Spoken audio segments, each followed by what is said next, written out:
Good morning guys. পোনপ্ৰথমতে বহাগ বিহুৰ শুভেচ্ছা জনালোঁ আপোনালোকক।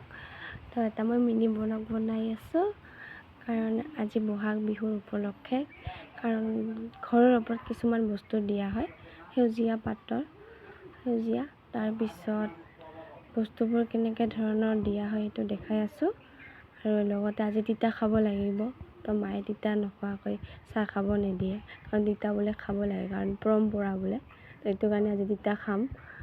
আৰু পূজা আছে গধূলি, চৰক পূজা, সেইটোও দেখাম। সেইটো বেলেগ পিছত দেখাম। এইটো এতিয়া মই ৰাতিপুৱাৰ ভাগত বনাই আছোঁ, আপোনালোকে চাব দেই, ভিডিঅ'টো ভাল লাগিব। এয়া ভণ্টি আৰু মায়ে কৰি আছে, আৰু কুকুৰটো ইমান শুইছে ৰাতি ভকভকাই। এয়া দেখিছে আপোনালোকে পাতবোৰ, এইবোৰ দিব। এয়া দমকলত দিছে, লগতে পাকঘৰতো দিছে, এয়া দিছে ওপৰত। এয়া দেখিছে, জুমকৈ দিছোঁ। আপোনালোকৰ দিয়ে না নিদিয়ে কমেণ্টত জনাবচোন।